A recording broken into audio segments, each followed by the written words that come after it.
지난 10월 31일 밤 늦은 시간에 독도에서 환자 1명과 보호자 1명, 소방구조대원 5명을 탑승한 태운 헬기가 이륙하자마자 독도 앞바다에 추락하는 사고가 있었습니다. 이 사고로 실종된 7명 중에 3명의 시신은 수습이 됐지만 나머지 4명은 아직도 가족의 품으로 돌아가지 못했습니다. 엊그제 밤에도 수중 수색을 했는데 헬기 동체 잔해물 2점이 발견됐지만 실종사는 더 이상 찾지를 못했습니다. 처음 사고 소식이 들려오면서 헬기가 독도에서 내렸다가 이륙하는 영상을 보았는데 그 영상이 유족들은 가족의 흔적을 보는 마지막 영상이 되었습니다. 사고를 당한 유가족들에게 하나님의 은혜가 있기를 바라고 실종된 분들이 하루빨리 수습되어 가족의 품으로 돌아갈 수 있기를 바라는 마음입니다. 지난 한 주간 동안 2번의 장례식이 있었습니다. 어제도 문득 2분 생각이 났습니다. 김재선 권사님과 남태호 성도님 생각이 났는데 그러고 보니까 올 한 해 동안 지난 2월과 3월에는 장진석 성도님과 정문환 성도님, 또 4월에는 박영미 집사님의 어머니 정종남 성도님, 8월에는 김선미 집사님의 모친 송재현 성도님과 8월 5일 날 소천하신 신계월 집사님, 여러분의 성도님들이 교회를 출석하시는 분도 있고 교회를 출석하시는 분들의 모친 부친 되는 분도 있고 남편도 있고 그렇게 하나님의 부름을 받으셨습니다. 근데 이번에 김재선 권사님 장례 이후에 남태호 성도님의 장례를 마치면서 봉안을 위해서 봉안당을 찾아갔는데 그 봉안당의 많은 자리 중에 남태호 성도님의 봉안을 하는 바로 그 위치, 바로 그 윗자리가 김재선 권사님의 봉안이 되어 있는 자리였습니다. 그래서 참 놀랍게도 한 자리에서 김재선 권사님과 남태호 성도님의 봉안함을 함께 보게 되면서 굉장히 여러 가지 마음을 느낄 수가 있었습니다. 제 마음에 가장 컸던 마음은 죽음이 굉장히 가깝다라는 것과 죽음 이후에도 가깝구나라는 생각이 들었습니다. 우리가 언젠가 하나님의 부름을 받고 하나님께로 갔을 때 멀리 떨어지는 것 같아도 가까이 있고 결국 하나님 안에서 언젠가 만나게 될 것을 그 봉안당을 보면서 느낄 수가 있었습니다. 사람들은 결혼식보다 장례식에 많이 가라고 합니다. 그 이유는 사람의 죽음이 가까이 있다는 것을 느끼면서 우리의 인생을 좀 더 의미 있고 하나님 은혜 가운데 살아가는 법을 배우라는 뜻일 것입니다. 사랑하는 성도 여러분, 이런 면에서 생각해 보면 그리스도인들은 죽음에 대한 두려움을 갖지 않고 살아가는 사람들입니다. 유일하게 죽음을 두려워하지 않아도 되는 사람들이 그리스도인들입니다. 왜냐하면 그리스도 예수께서 우리를 대신해 십자가를 지시고 우리에게 부활의 산 소망을 주셨고 그 부활의 산 소망을 우리가 붙들고 있기 때문에 사실 죽음이 우리에게 두려운 것은 아닙니다. 그런데 만약에 우리에게 두려운 것이 있다면 이런 것일 겁니다. 내가 너에게 허락한 인생을 어떻게 살았느냐? 내가 너에게 준 인생을 너는 어떻게, 내가 너에게 맡긴 것들을 얼마나 네가 잘 감당하면서 살았느냐? 주님이 이것을 우리에게 언젠가 물으실 것이기 때문에 주님의 그 질문에 대해서는 우리가 두려운 마음을 갖게 됩니다.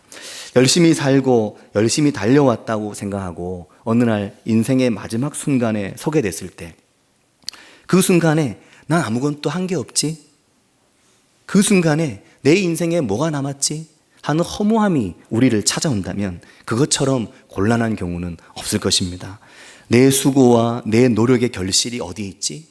이런 질문을 그때 하게 된다면 이것은 참 우리에게 두려운 일이다 하는 생각을 하게 됩니다. 사랑하는 성도 여러분, 어떠십니까? 내 인생의 마지막이 오기 전에 내 인생을 미리 돌아보면서 정말 주님 안에서 의미 있는 인생을 살아가는 그런 은혜가 우리 모두에게 있기를 바랍니다. 정말 기쁘고 감격스럽고 행복한 순간이 어느 순간입니까? 언제 기쁘고 언제 행복하십니까? 저도 나름 커피를 좋아하다 보니까 커피를 좋아하는 사람들은 정말 자기 입에 딱 맞는 기가 막힌 커피 한 잔을 마시면 사실 커피를 모르는 사람은 그 맛이 그 맛인데 쓴 게 마찬가지인데 근데 커피 맛을 아는 사람들은 이게 너무 맛있다고 그게 너무 행복하다고 얘기를 합니다. 이번 순사역자 화담숲 다녀오면서 카페를 들렀는데 그때도 누가 그 이야기를 했는지 제가 정확히 기억은 못하나 커피를 한 모금 마시더니 너무 행복하다고 하는 사람이 있었거든요. 누군지 잘 모르겠습니다. 만약에 맛있는 커피를 마시고 맛있는 밥을 먹고 맛있는 음식을 먹고 또 내가 정말 내 사랑하는 사람과 결혼을 하고 그리고 집을 마련하고 자녀가 생겨서 내 가족과 함께 정말 좋은 곳에 열심히 돈을 모아서 여행을 가고 행복하죠? 기쁘죠? 마음 뛰죠? 정말 좋은 일입니다. 그러나 우리가 언젠가 주님 앞에 설 때는 우리를 위한 행복을 넘어 주님과 주님의 나라를 위한 행복을 우리가 꿈꾸고 주님을 위한 행복을 마음에 품고 살아가는 것이 우리에게 필요합니다. 많은 사람들이 뭔가가 되는 것에 초점을 맞추고 온 힘을 다해 그것을 이루기 위해 정말 힘을 다해서 살아갑니다. 그러나 그 성취와 성공 이후에 말할 수 없는 공허감과 탈진을 느끼는 경우들이 얼마나 많이 있는지 모릅니다. 때로는 사역을 한다고 사역자로 부지런히 살면서도 그 사역에 어느 정도 선을 넘어간 이후에 그 정도 성취한 이후에 내가 무엇을 위해 사역을 했지? 이런 참 어떻게 보면 어처구니 없는 질문을 하게 되는 사역자들도 많이 있다고 합니다. 직장에서 인정을 받고 사회에서 인정받는 학교에 진학을 하고 돈을 많이 벌고 무언가 이루어내고 성공하는 것에 평생을 바치며 살아도 나는 좀 더 의미 있고 나는 좀 더 보람되고 나는 좀 더 가치 있게 살지 못했다는 생각에 빠질 때가 있다 하는 것입니다. 그 이유는 우리가 전능하신 하나님의 필요를 위해 좀 더 살아가지 않았기 때문입니다. 우리는 나이 들고 쇠하면서 점점 더 주님께 가까이 가게 되기 때문에 주님의 거룩한 필요를 위해 살아가는 삶의 몫을 살 때 그때 우리가 주님 안에서 안정과 평안과 기쁨과 참된 행복을 느끼고 누리게 되는 것입니다. 만약에 우리가 주님으로부터 점점 멀어진다면 주님의 필요를 위해 살아갈 이유가 없겠지만 주님을 향해 점점 더 가까이 가기 때문에 주님의 필요를 위해 주님의 나를 부르신 부름을 위해 살아가는 것이 참으로 중요한 것입니다. 때문에 사랑하는 성도 여러분, 우리 모두가 하나님의 쓰임을 받는 존재로 살아가게 되는 은혜가 있기를 바랍니다. 내가 아직도 세상에서 부르는 곳이 많다. 그렇게 이야기하신 분들이 있습니다. 목사님, 제가 이래봬도 아직도 밖에 나가면 저 찾는 사람 정말 많다고, 저를 오라고 하는 사람 정말 많다고, 아직도 나 갈 데가 정말 많다고 말씀하시는 분들이 있습니다. 정말 그런 말씀 드리면 반갑고 좋죠. 여전히 은퇴 이후에도 또 정말 어디든지 사람들이 오라고 하고 와서 좀 도와달라고 하고 좀 일 좀 봐달라고 하고 얼마나 좋은 일인지 모릅니다. 내가 여전히 세상에서 인정받는 사람이구나. 내가 젊을 때도 인정받았는데 나이가 들어서도 인정받고 여전히 내가 세상 속에서도 가족 안에서도 인정받는다 하는 것은 얼마나 기쁘고 좋은 일인지 모릅니다. 그러나 내가 아직도 하나님을 기쁘시게 할 수 있구나. 내가 아직도 교회에서 나를 부르는 사람들이 있구나. 내가 아직도 교회에서 비록 작은 거라도 주님을 위해 내가 봉사하고 섬길 수 있는 게 있구나. 이 기쁨도가 아니라 이 기쁨이 정말 더 중요한 기쁨이 되는 것입니다. 아멘. 그 기쁨이 우리 가운데 있기를 바랍니다. 오늘 본문의 디모데후서는 그 인정받는 사람, 인정받는 일꾼에 대한 말씀을 합니다. 본문 15절에 이렇게 말합니다. 너는 진리의 말씀을 옳게 분별하며 부끄러울 것이 없는 일꾼으로 인정된 자로 자신을 하나님 앞에 드리기를 힘쓰라. 바울이 디모데에게 하는 이야기입니다. 목회자인 디모데에게 하는 이야기지만 디모데뿐 아니라 디모데와 함께 있는 모든 성도들에게 하는 이야기입니다. 옳은 것을 분별하며 부끄럽지 않은 일꾼으로 주님 앞에 인정된 자로 하나님 앞에 너를 드리기를 힘써라. 그렇게 말합니다. 로마서 12장 1절에도 너희 몸을 하나님이 기뻐하시는 거룩한 산제물로 하나님께 드려라. 그렇게 말합니다. 자신을 드리기를 힘쓰라는 거죠. 한 번만 힘쓰지 말고 꾸준히 힘쓰라고 말하는 겁니다. 그런데 이렇게 자신을 드림에 있어서 망령되고 헛된 말들을 버리고 어떤 사람들의 믿음을 무너뜨리는 말들을 하지 말고 오직 자신을 깨끗하게 하여 주님의 쓰실 만한 그릇이 되라고 우리에게 말씀합니다. 사랑하는 성도 여러분, 우리가 주님이 쓰실 수 있는 그릇이 될 수 있기를 바랍니다. 제 방에도 컵이 많습니다. 여기서 받은 선물, 저기서 받은 선물, 황경자 성도님께서 주신 선물, 여러 선물 받은 컵들이 있지만 보면 늘 쓰는 컵만 쓰거든요. 항상 쓰는 컵을 씁니다. 진열하기 좋은 컵이 있고 쓰기 좋은 컵이 있는 거죠. 컵 정말 많네요. 그거 안 써요. 늘 쓰는 컵만 씁니다. 커피를 마시나 차를 마시나 맥심을 마시나 늘 쓰는 컵을 씁니다. 그 컵이 귀한 컵이 되는 거죠. 귀하게 쓰는 컵이 되는 겁니다. 본문의 20절과 21절을 보면 큰 집에는 금그릇, 은그릇 뿐 아니라 나무그릇, 질그릇, 귀하게 쓰는 것도 있고 천하게 쓰는 것도 있는데 21절에 그러므로 누구든지 이런 것에서 자기를 깨끗하게 하면 귀히 쓰는 그릇이 되어서 거룩하고 주인의 쓰심에 합당한 모든 선한 일에 준비된 그릇이 된다. 그렇게 말합니다. 주님이 쓰실 수 있는 좋은 그릇, 귀한 그릇이 되면 그렇게 되므로 주인이 쓰기에 합당하고 이것이 또 모든 하나님의 선한 일을 위해서 준비하는 것이 된다는 겁니다. 내가 하나님께 쓰임을 받음으로 하나님의 선한 일에 사용되게 된다는 말씀을 하는 겁니다. 누구든지 이런 것에서 자기를 깨끗하게 하라 라고 조건을 붙입니다. 그 말은 우리가 깨끗해야 하나님이 우리를 쓰신다 하는 말이 됩니다. 하나님이 아무리 쓰고 싶으셔도 깨끗하지 못한 그릇을, 깨끗하지 못한 사람을 쓰시지 않으신다는 말씀이 되는 겁니다. 그럼 깨끗한 그릇이란 어떤 그릇입니까?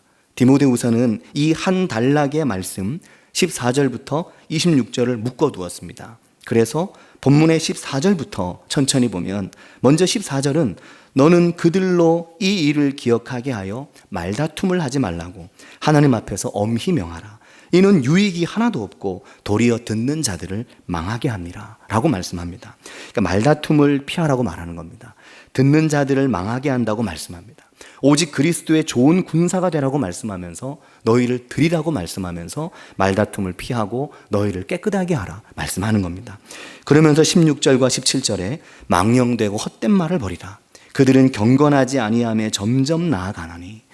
그런 말다툼들이, 그런 망령된 말들이 경건함에 나아가지 못하게 한다는 것이죠. 그러므로 그 말은 17절에 악성 종양이 퍼져나감과 같은데 그 중에 후메네오와 빌레도가 있다라고 말씀을 합니다. 2000년이 지난 지금도 후메네오와 빌레도는 굉장히 좋지 않은 사례로 끊임없이 교회 안에서 회자되고 있는 겁니다.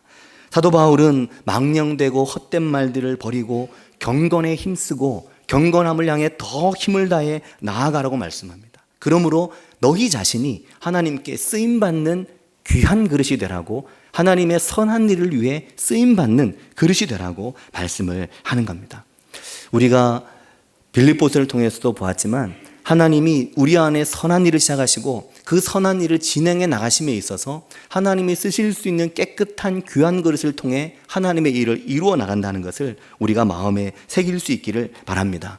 23절과 26절에도 어리석고 무식한 변론은 버리라. 이에서 다툼이 나는 줄 알미라. 계속해서 다툼에 대한 이야기를 하고 있습니다. 그리고 디모데에게 당부하죠. 24절부터 보면 주의 종은 마땅히 다투지 아니하고 모든 사람에 대하여 온유하며 가르치기를 잘하며 참으며 거역하는 자를 온유함으로 훈계할지니 혹 하나님이 그들에게 회개함을 주사 진리를 알게 하실까 하며 그들로 깨어 마귀의 올무에서 벗어나 하나님께 사로잡힌 바 되어 그 뜻을 따르게 하실까 함이라. 아멘. 이렇게 말씀합니다. 바울 사도는 디모데, 특별히 목회자에게 교회를 다툼이 없이 잘 가르치고 온유하게 이끌라고 말씀을 하는 것입니다. 이 디모데후서의 말씀은 하나님의 귀한 그릇, 깨끗한 그릇을 이야기하면서 다툼을 매우 중요한 소재로 다루고, 이러한 다툼이 없이, 이러한 다툼으로 하나님의 일을 그릇되게 하지 말고, 또 특별히 목회자에게는 교회가 다툼이 없이 온유할 수 있도록 이것을 감당하라고 당부하고 또 당부하는 것을 말씀을 통해서 보게 됩니다. 사랑하는 성도 여러분, 바울 사도는 그 스스로 그리스도의 복음을 위해 온 힘을 다해 살았던 사람입니다. 그런 그가 그의 사역 중 마지막 편지인 이 디모데후서, 60이 훨씬 넘은 나이에 이 마지막 편지를 디모데에게 보내면서 그에게 너가 목회자로서 어떻게 해야 되는지, 어디에 무게중심을 두고 사역을 해야 되는지, 또 너와 함께 있는 성도들이 무엇을 중요하게 여겨야 되는지, 이것을 말씀하면서 다툼이 없이 너희를 깨끗하게 하고 하나님의 선한 일을 위해 준비된 귀한 그릇이 되어서 하나님께 잘 쓰임 받도록 하라, 이 말씀을 하는 겁니다. 지난 수요일 날 박 목사님께서 사랑에 대한 메시지를 전해주셨습니다. 어쩌면 우리에게 사랑이라는 말이 진부하게 들리고 멀리 있는 이야기처럼 들릴지 모르지만 오늘 우리에게 가장 중요한 것이 이 사랑이라는 생각을 하게 됩니다. 사람들은 점점 더 개인주의적이 되고 점점 더 다른 것에게 영향받고 싶어 하지 않습니다. 불편하면 그 자리에 머물고 싶어 하지 않고 예전처럼 어디 가려고 해도 갈 데 없어 못 가는 세상이 아니기 때문에 요즘엔 마음에 안 들면 안 보면 그만이라고 생각을 하는 겁니다. 그러다 보면 사실 정말 사랑을 실천하고 정말 하나님이 말씀하신 온유함을 우리가 갖기 위해서 우리 자신을 깨끗한 그릇을 만들기 위해서 수고하고 애쓰지 않고도 신앙생활을 할 수 있는 겁니다. 사랑을 하려면 손해도 봐야 되고, 사랑을 하려면 나 자신도 죽여야 되고, 사랑을 하려면 내 가치도 내려놔야 되는데 이게 잘 안 되는 거죠. 예전에는 이게 안 되면 맨날 눈물로 기도하고 맨날 하나님 앞에 간구하는 그런 신앙생활을 했는데 요즘에는 그게 어려움이 생기면 그냥 훌쩍 교회를 떠나버리고 말 때가 참 많이 있습니다. 사도 바울은 오늘 본문 말씀을 통해 다툼을 가라앉히고 온유함을 크게 하고 그 온유함을 통해 교회가 더욱더 19절 말씀처럼 하나님의 견고한 터를 세우는 교회가 되게 하라고 말씀을 우리에게 하는 겁니다. 이런 은혜가 우리 가운데 함께 하기를 바랍니다. 디모데후서 4장 6절과 8절을 보면 전제와 같이 내가 벌써 부어지고 나의 떠날 시각이 가까웠도다. 바울은 지금 자기 생의 마지막을 직감하면서 7절에는 4장 7절에 나는 선한 싸움을 싸우고 나의 달려갈 길을 마치고 믿음을 지켰으니 이제 후로는 나를 위하여 의의 면류관이 예비되었으므로 주 곧 의로우신 재판장이 그날에 내게 주실 것이며 내게만 아니라 주의 나타나심을 사모하는 모든 자에게니라. 이 말씀을 하고 있는 겁니다. 마지막에 주님이 나를 부르실 날이 가까워왔다는 것을 직감하면서도 이렇게 하나님이 내 인생에 의의 면류관을 준비해 놓으셨다고 힘차게 선언할 수 있는 이런 은혜가 우리 가운데 함께 하기를 바랍니다. 인생의 마지막에 감옥에 갇혀서 쓴 편지라고는 이해할 수 없을 만큼 생명력이 충만한 이런 편지를 사도 바울이 교회와 사역자를 향해 쓸 수 있는 이유는 그 스스로 그렇게 살았기 때문이고, 또 디모데 후서 안에 가득하게 흐르고 있는 아주 중요한 주제, 하나님께 쓰임받는 자는 결코 허무하지 않다는 말씀을 본문을 통해서 하는 것입니다. 사랑하는 성도 여러분, 우리가 하나님을 믿고 하나님을 향해 가고 있기 때문에 하나님과 가까워질수록 하나님의 쓰임이 더 풍성해지는 은혜가 있길 바랍니다. 그래야만 무에서 유를 창조하신 하나님, 아무것도 없어도 거기에서 하나님의 생명을 만드신 하나님이 허무하다, 공허하다, 아무것도 없어, 허무주의, 아무것도 없어 라고 말할 만한 상황 속에 하나님께 쓰임받는 것을 통해 하나님은 우리 인생에 가치와 의미와 충만한 것들을 만드시기 때문에 더욱더 하나님의 필요, 하나님의 쓰임새가 더 많아지는 그런 은혜가 우리 가운데 함께 하기를 바랍니다. 예전에 제가 고향에 갔을 때 제가 정말로 좋아하는 집사님, 지금 권사님 되셨는데 한 분 계신데 소아마비가 있으셔서 다리를 많이 저시는 권사님입니다. 근데 그 권사님 거기 갔을 때 참 놀라운 장면을 하나 본 것이 바느질을 하시는 분이시거든요.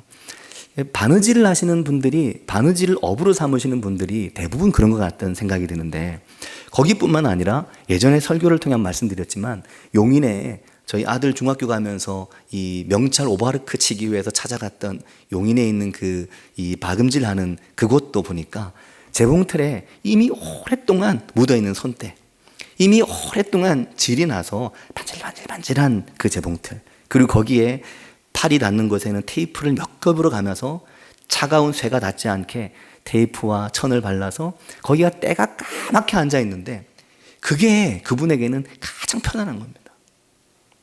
그만큼 준비되고 그만큼 다듬어져서 주님 쓰시기에 너무 좋도록 되어 있는 겁니다.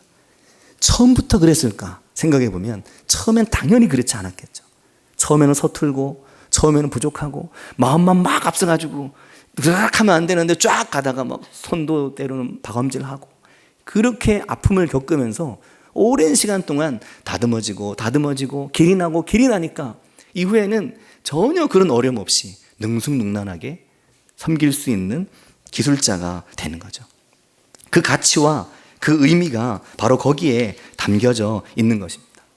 사랑하는 성도 여러분, 우리가 주님의 일을 하고 또 주님이 우리에게 맡기신 일에 충성스러운 믿음의 사람이 되기 위해서 처음부터 다 잘할 수 있는 것은 아니지만, 처음에는 미흡할 수 있지만 하나님 앞에 깨끗한 그릇이 돼서 하나님이 나를 내 직장에서든 내 가정에서든 내 삶의 자리에서든 정말로 하나님이 쓰시기에 좋은 그런 귀한 그릇 되게 해주십시오 하는 믿음을 가지고 살아가는 우리 모두가 될 수 있기를 바랍니다.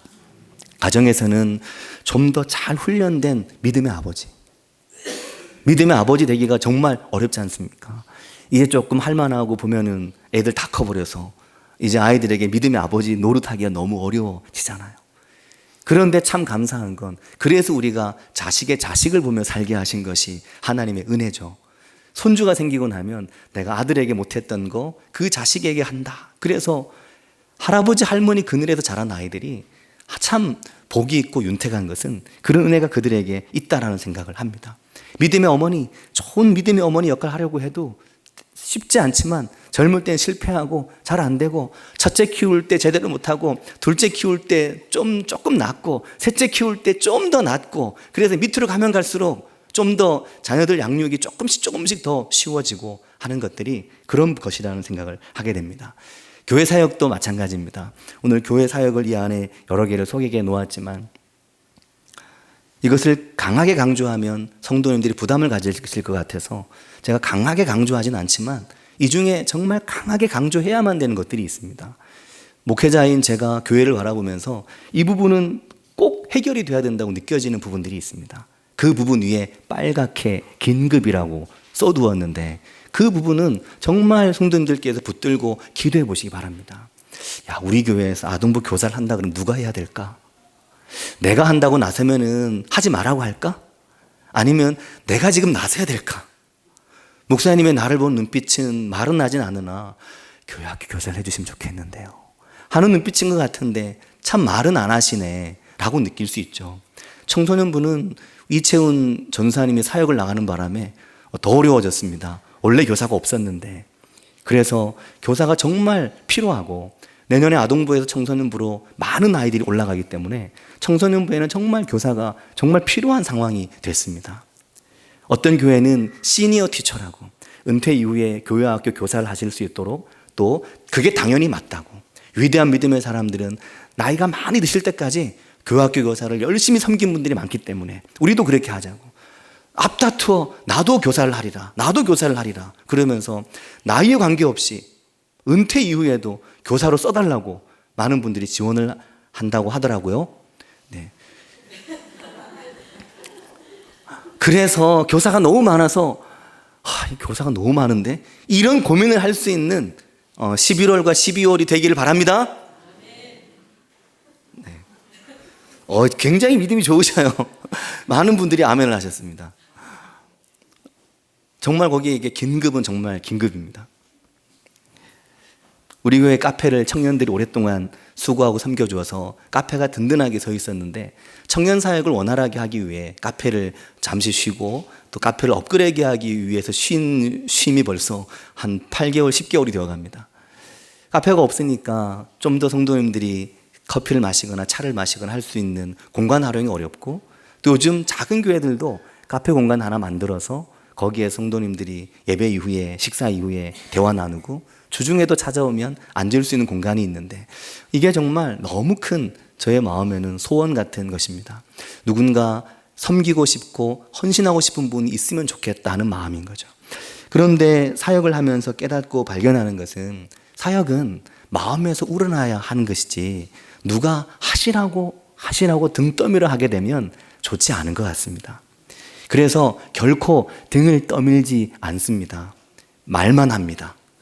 설명만 해드리는 거죠. 이런 상황이다, 이런 게 필요하다라고 말입니다. 성도님들께서 하나님 앞에 비록 처음 시작할 때는 내가 부족하지만 이것을 꾸준히 하면서 계속 해나가면서 점점 더 길이 나고 훈련되고 숙달돼서 하나님을 기쁘시게 할 수 있는 정말 놀라운 은혜가 있는 그런 사역자로, 그런 충성스러운 일꾼으로, 인정받는 일꾼으로 하나님께 칭찬받는 그런 은혜가 우리 가운데 함께하기를 바랍니다. 같이 기도하겠습니다. 이 시간 기도하실 때 교회를 주님의 몸된 교회라고 합니다. 교회가 주님의 몸이라는 거죠. 교회를 사랑하는 것은 주님을 사랑하는 것이고, 함께 모이는 교회 공동체가 기쁘고 행복하도록 하기 위해 애를 쓰고 수고하는 건 곧 주님의 몸을 위해 애쓰고 수고하는 것입니다. 이 시간 기도하실 때 우리가 주님이 기뻐하시는 교회, 주님이 사랑하시는 교회, 주님이 행복하신 교회, 그 교회를 끊임없이 이루어갈 수 있도록 위해서 기도해 주시길 바랍니다. 많은 분들이 사역에 지원하셔도 되고 또 많은 분들이 하지 못하셔도 괜찮습니다. 하나님은 하나님의 뜻과 하나님의 시간에 따라 인도하실 것이기 때문에 이것 때문에 너무 큰 부담을 갖지 않으셔도 됩니다. 그러나 기도해 보시기 바랍니다. 하나님, 이 일을 누가 해야 될까요? 교사가 부족하다고 또 뭐가 부족하다고 말씀하시는데 누가 해야 될까요? 주님, 이 일에 쓰임받을 수 있는 사람들이 일어나게 해주십시오. 그렇게 기도해 주시기 바랍니다. 그러다 보면 나는 못해도 할 수 있는 사람들이 일어나고, 내가 두려워서 시작 못했지만 누군가 시작을 해서 나도 하고 싶었는데 같이 하게 되고, 그런 일들이 일어나게 될 것입니다. 같이 기도하겠습니다.